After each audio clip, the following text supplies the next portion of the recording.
안녕하세요. 저는 이정호, 73, 서울 강북에서 작은 찻집을 운영했던 할아버지입니다. 정말 큰일 날 뻔했던 제 이야기 좀 들어주세요. 아버님, 이제 어머님도 없는데 이렇게 큰 집 필요 없으시잖아요. 뭐라고? 내일 바로 빼세요. 저희가 20만 원짜리 고시원 계약해 놨어요.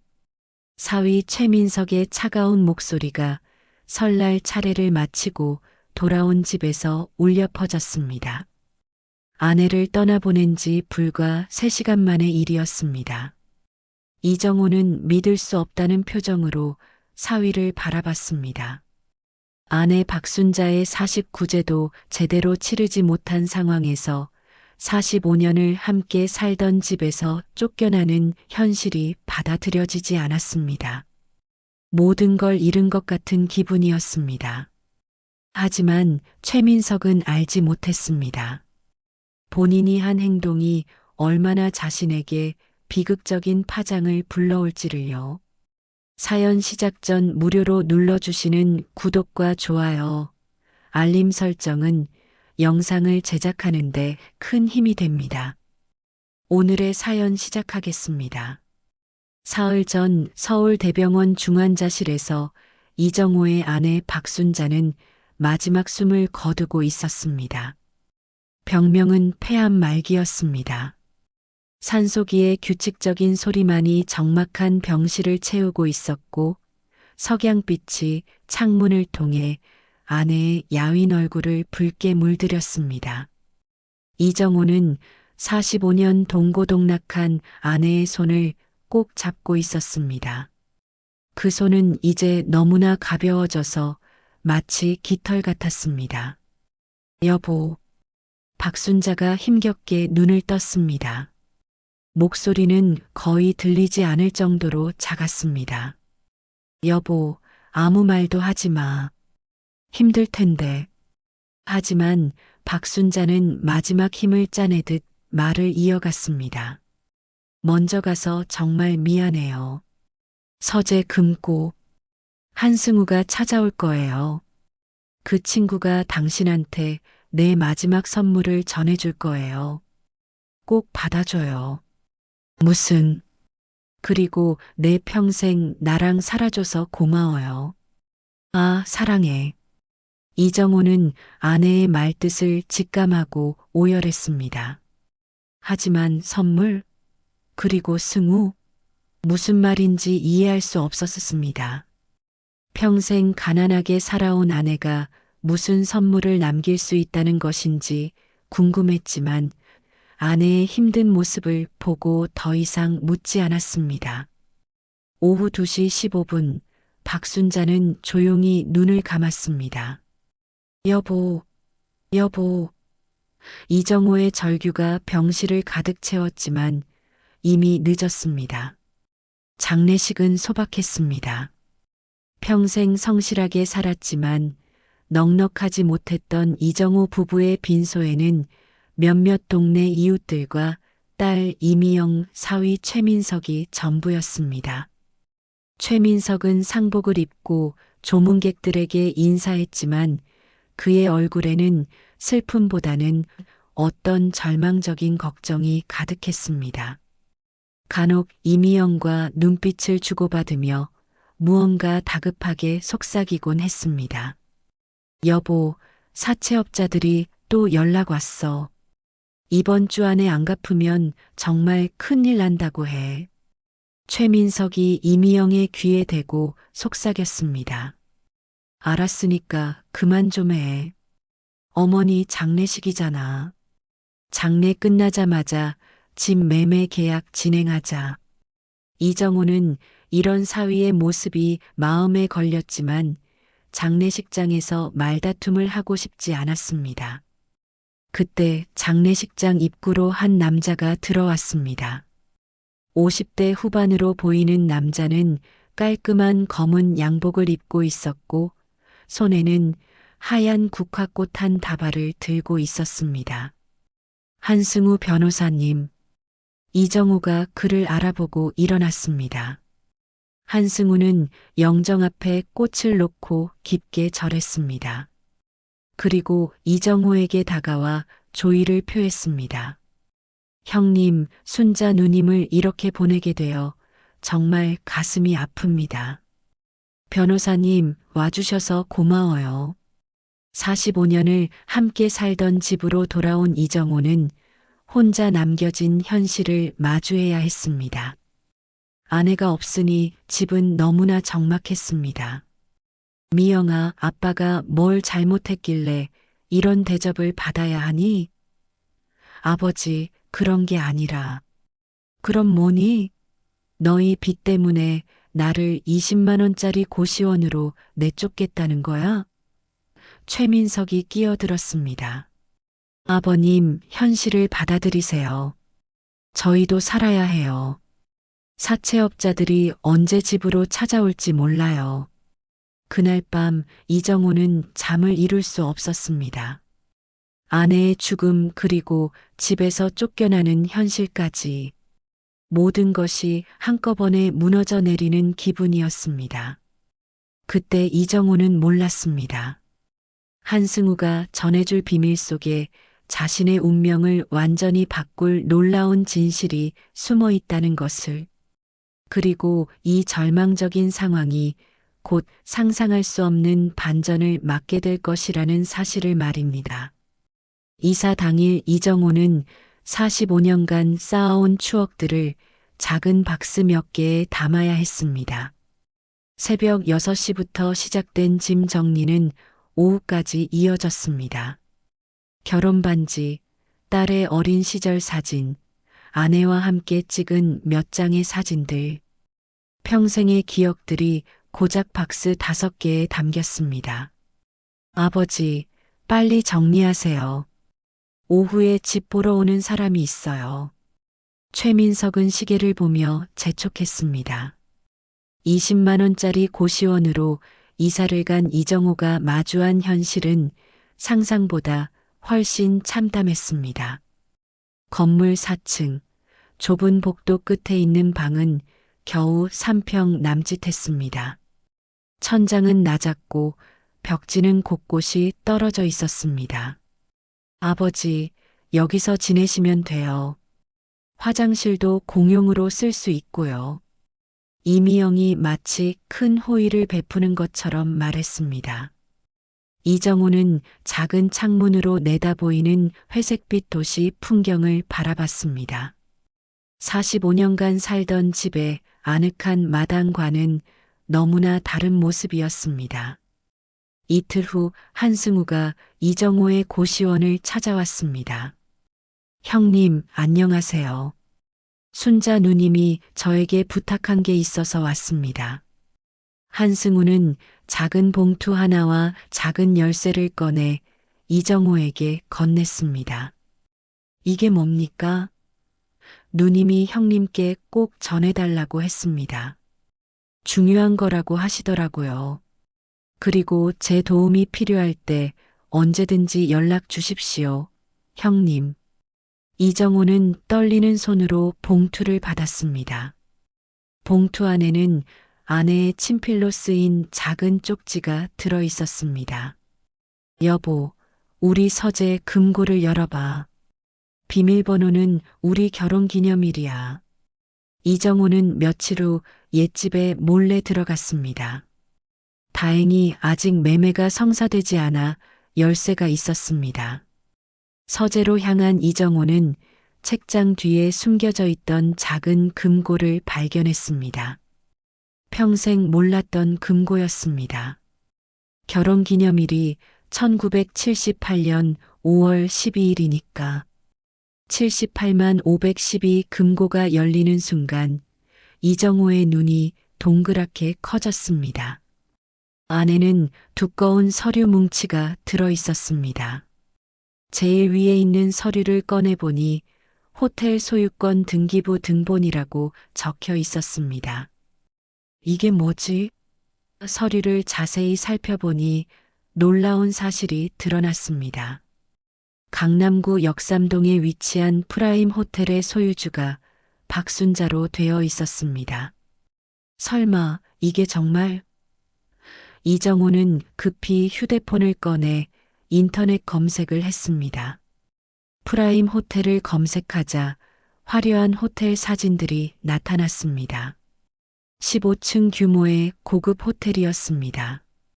부동산 시세를 확인하는 순간 이정호는 그 자리에 주저앉고 말았습니다. 감정가액 300억 원. 300억, 300억이라고? 이정호의 목소리는 떨리고 있었습니다. 평생 상상도 해본 적 없는 거대한 금액이었습니다. 금고 안에는 또 다른 서류들이 있었습니다.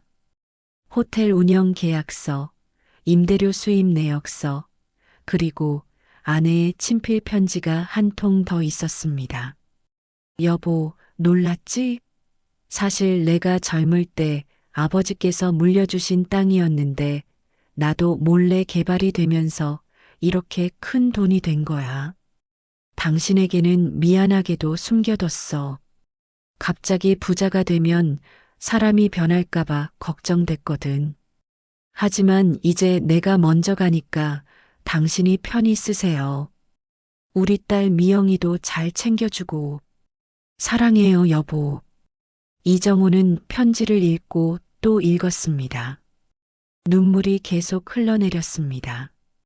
여보, 이런 큰 비밀을 혼자 간직하고 있었구나. 하지만 이정호는 복잡한 마음이었습니다. 자신을 20만 원짜리 고시원으로 내몬 딸과 사위에게 이 사실을 알려야 하는지 확신이 서지 않았습니다. 300억이 있다면 모든 문제가 해결될 텐데 사위의 사채빚도 쉽게 해결해 줄 수 있고 무엇보다 다시 좋은 곳에서 살 수 있었습니다. 하지만 동시에 두려운 마음도 들었습니다. 혹시 가족들이 돈 때문에 자신에게 접근하는 것은 아닐까 하는 걱정이었습니다. 그날 밤 이정호는 혼자 조용히 생각했습니다. 아내가 왜 이런 비밀을 숨겨뒀을까? 그리고 자신에게 무엇을 바라는 것일까? 며칠 동안 이정호는 이 엄청난 비밀을 혼자만 간직하고 있었습니다. 누구에게도 말하지 않았습니다. 300억이라는 돈 앞에서 사람들이 어떻게 변할지 두려웠기 때문입니다. 그런데 이정호는 몰랐습니다. 최민석이 곧 자신의 변화를 눈치채게 될 것이라는 사실을, 그리고 탐욕의 본색이 드러나게 될 무서운 순간들이 기다리고 있다는 것을 말입니다. 며칠 후 이정호는 우연히 최민석을 마주쳤습니다. 동네 마트 앞에서였습니다. 아버님, 여기서 뭐 하세요? 최민석은 이정호를 보고 놀란 표정을 지었습니다. 장 보러 왔다. 너는? 저도 급한 게 있어서 잠깐 왔어요. 최민석의 눈에 이정호의 장바구니가 들어왔습니다. 평소라면 절대 사지 않을 비싼 식재료들이 들어 있었습니다. 한우, 고급 과일, 수입 치즈까지. 아버님, 요즘 생활비는 어떻게 하세요? 넉넉하세요? 그런 건 내가 알 일 없어. 내 일이 아니니까. 혹시 다른 데서 도움 받으시는 건 아니죠? 어머님이 뭔가 남겨두신 게 있나요? 최민석의 눈빛이 예리해졌습니다. 무슨 소리야? 평생 가난하게 산 사람이 뭘 남겨둬. 이정호는 애써 태어난 척했지만 사위의 의심스러운 시선이 불편했습니다. 그날 밤 최민석은 이미영에게 자신의 의심을 털어놓았습니다. 여보, 아버님이 뭔가 숨기고 있는 것 같아. 무슨 소리야? 아버지가 뭘 숨겨? 그게 요즘 너무 여유로워 보인다고. 돈 걱정 없는 사람 같다고. 에이, 그럴 리 없어. 아버지가 뭔 돈이 있다고? 하지만 최민석의 의심은 날이 갈수록 커져만 갔습니다. 일주일 후 결정적인 순간이 왔습니다. 이정호가 동네 병원에 다녀온 사이 최민석이 몰래 고시원으로 침입한 것입니다. 아버님 성격으로 도저히 그런 비싼 식재료를 살 리 없어. 분명 뭔가 숨겨둔 게 있을 거야. 최민석은 조심스럽게 방문을 열고 들어갔습니다. 먼저 서랍부터 뒤지기 시작했습니다. 옷장, 책상, 침대 밑까지 샅샅이 뒤졌습니다. 포기하려던 그때 책상 서랍 깊숙한 곳에서 작은 열쇠를 발견했습니다. 이게 뭐지? 최민석은 열쇠를 보며 생각했습니다. 분명히 이 열쇠로 열 수 있는 무언가가 있을 것이었습니다. 며칠 후 최민석은 아직 팔리지 않은 옛집으로 향했습니다. 혹시나 해서 집 전체를 둘러보던 중 서재에서 작은 금고를 발견했습니다. 설마 열쇠를 넣어보니 정확히 맞았습니다. 금고가 열리는 순간 최민석의 눈이 동그랗게 커졌습니다. 두꺼운 서류 뭉치가 들어 있었습니다. 제일 위에 있는 서류를 꺼내보니 프라임 호텔 소유권 등기부 등본이라고 적혀 있었습니다. 호텔? 소유권? 최민석은 급히 휴대폰으로 프라임 호텔을 검색했습니다. 손이 떨려서 제대로 터치하기도 어려웠습니다.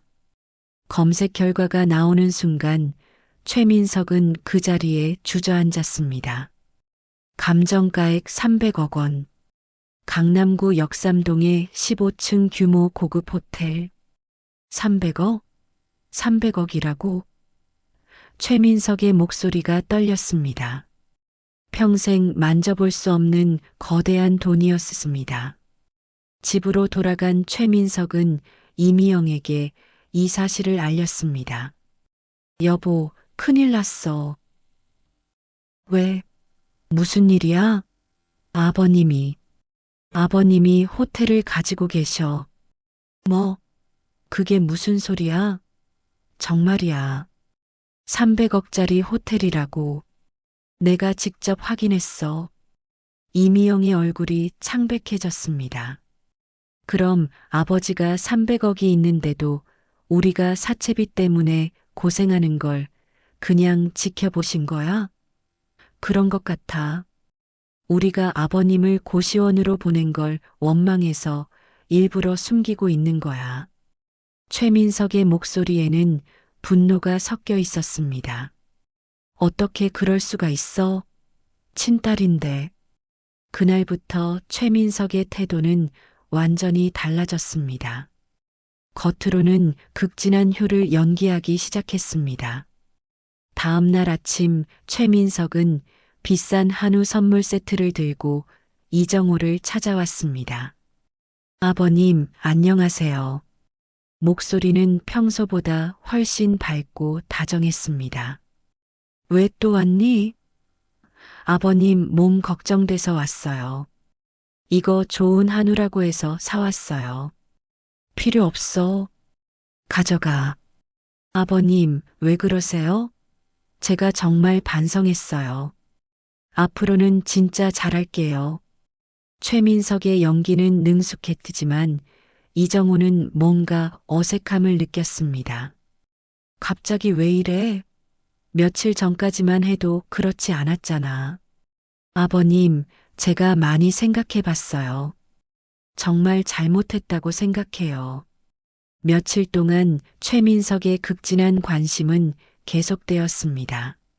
매일 음식을 가져오고 청소를 해주고 안부를 물었습니다. 하지만 이정호는 사위의 진짜 속마음을 느낄 수 있었습니다. 최민석의 눈빛에서 탐욕을 읽을 수 있었기 때문입니다. 어느 날 최민석이 노골적으로 말을 꺼냈습니다. 아버님, 혹시 어머님이 뭔가 남겨두신 게 있나요? 무슨 소리야? 아니, 그냥 혹시 숨겨둔 적금이나 그런 게 있을까 싶어서요. 최민석의 질문에 이정호는 확신했습니다. 사위가 무언가를 알고 있다는 것을. 그런 거 없어. 평생 가난하게 산 사람이 뭘 남겨둬. 이정호는 시침을 뗐습니다. 그런데 아버님, 요즘 생활비는 정말 괜찮으세요? 혹시 어디서 도움 받으시는 건 아니죠? 왜 자꾸 그런 걸 물어보니? 걱정돼서 그래요. 혹시 무리하시는 건 아닌가 싶어서. 그날 저녁 최민석과 이미영이 함께 고시원으로 찾아왔습니다. 두 사람의 표정이 평소와 달랐습니다. 아버님, 저희가 드릴 말씀이 있어요. 최민석이 진지한 표정으로 말했습니다. 뭔데? 아버지, 이제 그만 숨기시고 솔직하게 말씀해 주세요. 이미영이 이정호를 노려보며 말했습니다. 무슨 소리야? 내가 뭘 숨겨? 호텔 말이에요. 300억짜리 프라임 호텔. 최민석이 직설적으로 말했습니다. 이정호의 얼굴이 순간 굳어졌습니다. 어떻게 그걸? 아버님이 숨겨둔 금고에서 제가 찾았어요. 서재에 있던 거 말이에요. 최민석의 말에 이정호는 분노가 치밀어 올랐습니다. 내 집을 몰래 뒤졌다는 거야? 그게 중요한 게 아니에요. 아버님이 300억이 있으면서 저희한테 말 안 한 게 더 큰 문제죠. 너희가 나를 어떻게 대했는데 그런 말을 해? 이정호의 목소리도 거세졌습니다. 나를 20만 원짜리 고시원으로 내쫓아 놓고 이제 와서 돈 이야기를 하는 거야? 그건 그거고 이건 이거예요. 이미영이 감정적으로 소리쳤습니다. 아버지는 친딸이 죽을 지경인데도 돈을 숨기고 계셨잖아요. 죽을 지경? 사위가 명품 쇼핑할 돈은 어디서 났어? 이정호의 날카로운 지적에 최민석은 잠시 말이 막혔습니다. 어쨌든 그 돈은 가족 돈이에요. 아버님, 혼자 가질 수 없어요. 최민석의 본색이 드러나기 시작했습니다. 상속권? 내가 아직 살아있는데 무슨 상속 이야기야? 그래도 저희한테 권리가 있다고요. 최민석의 뻔뻔함에 이정호는 더 이상 참을 수 없었습니다. 권리, 의무는 다 버리고 권리만 찾으려는 거야? 아버님 계속 그런 식으로 나오시면 저희도 어쩔 수 없어요. 최민석의 협박성 발언에 분위기가 험악해졌습니다. 바로 그때 갑자기 현관문을 두드리는 소리가 들렸습니다. 형님, 괜찮으세요? 익숙한 목소리와 함께 한승우가 문을 열고 들어왔습니다. 한승우의 등장에 고시원 안의 분위기가 순간 얼어붙었습니다. 최민석은 당황한 표정으로 변호사를 바라봤고 이미영은 아버지와 변호사 사이에서 어쩔 줄 몰라 했습니다. 형님, 다치신 건 아니죠? 한승우가 이정호에게 다가가며 걱정스럽게 물었습니다. 괜찮아요, 변호사님. 정말 잘 왔어요. 이정호의 목소리에는 안도감이 묻어 있었습니다. 한승우는 상황을 한눈에 파악했습니다. 험악한 분위기, 최민석과 이미영의 당황한 표정, 그리고 어수선한 방 안의 모습을 보며 무슨 일이 벌어졌는지 짐작할 수 있었습니다. 한승우 변호사입니다. 이정호 어르신의 법정 대리인이고요. 한승우가 자신을 소개하며 명함을 꺼냈습니다. 최민석과 이미영의 얼굴이 창백해졌습니다. 변호사라는 말에 두 사람은 예상치 못한 상황에 당황했습니다. 변호사요? 왜 갑자기 변호사님이 오신 거예요? 최민석이 떨리는 목소리로 물었습니다. 형님께서 며칠 전부터 상의해 오신 일들이 있어서요. 오늘 위험할 수 있다고 하셔서 급히 왔습니다. 한승우의 말에 이미영이 반발했습니다. 위험하다니요?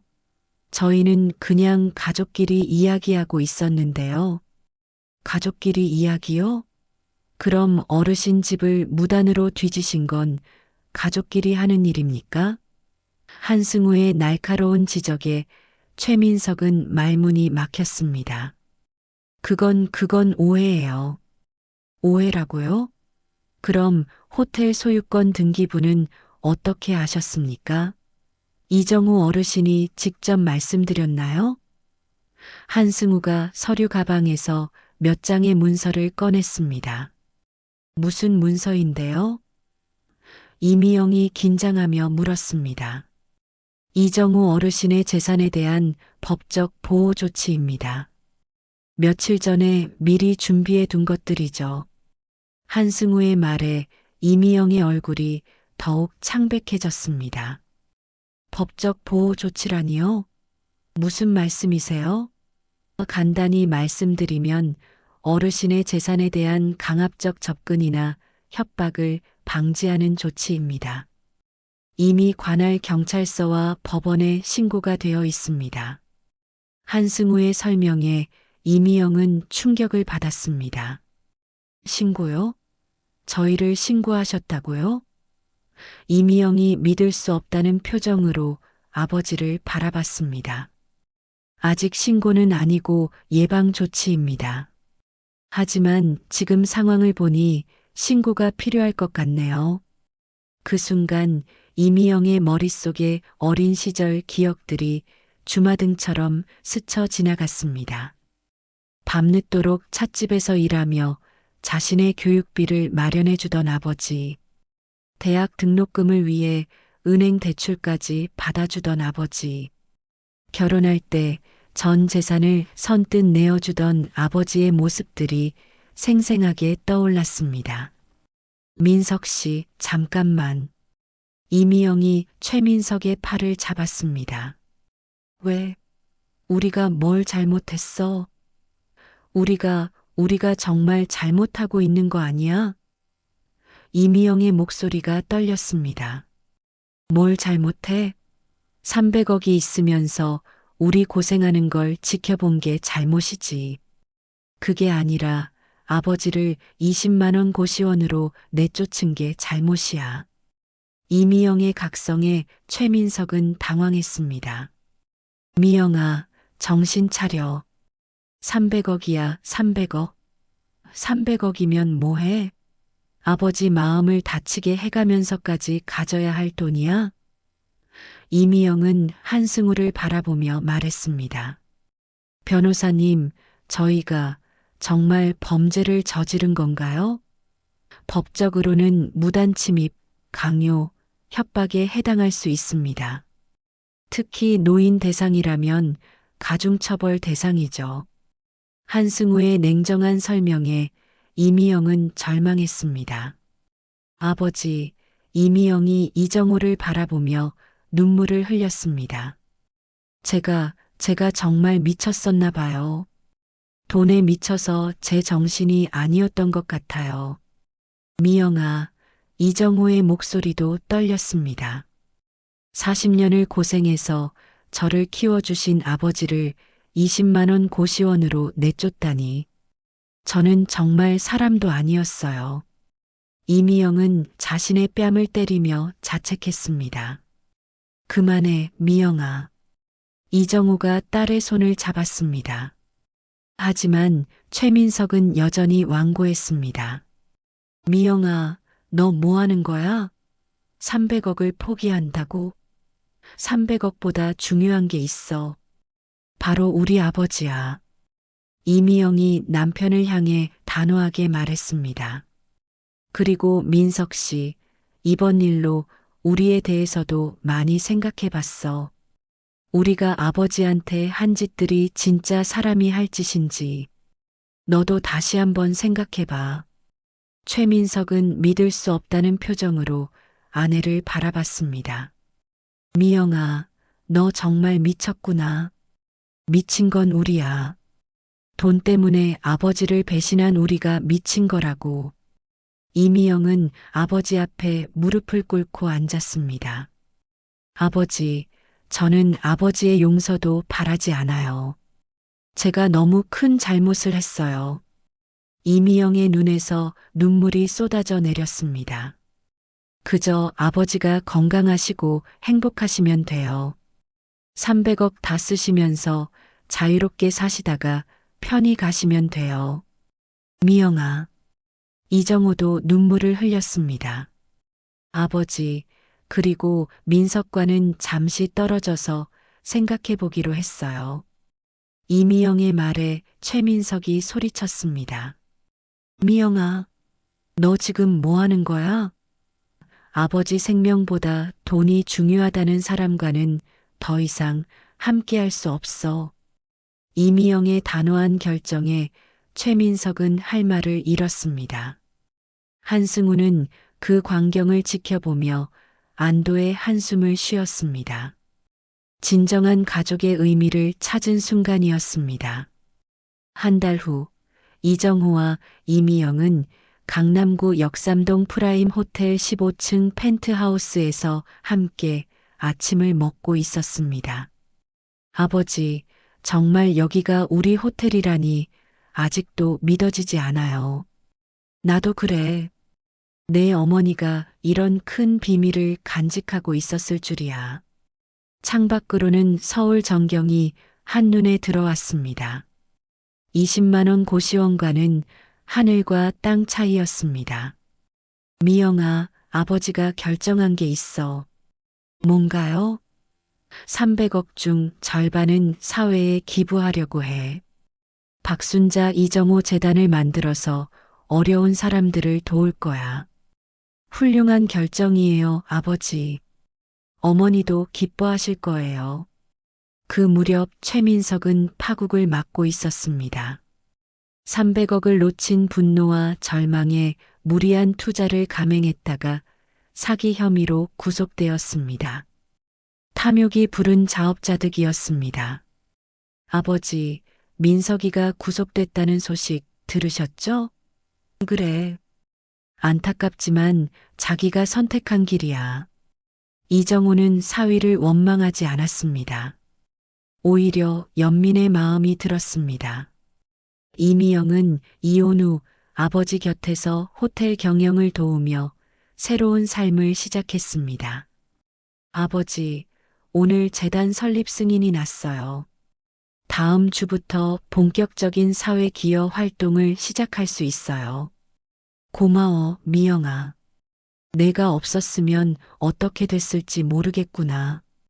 아버지야말로 제게 진정한 가족의 의미를 가르쳐 주셨어요. 저녁 무렵 이정호는 호텔 옥상 정원에서 아내의 영정 사진을 바라보며 감사 인사를 전했습니다. 여보, 정말 고마워요.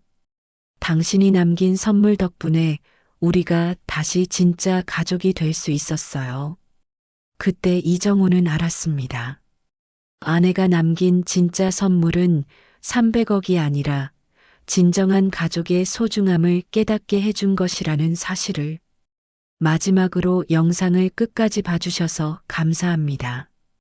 때로는 돈보다 소중한 것들이 있습니다. 가족의 사랑, 진심 어린 관계, 그리고 서로를 위하는 마음 말입니다. 여러분께도 이정호 할아버지처럼 진정한 행복이 찾아오기를 바라겠습니다. 구독, 좋아요를 눌러주시면 여러분한테 좋은 행운이 찾아오실 겁니다. 감사합니다.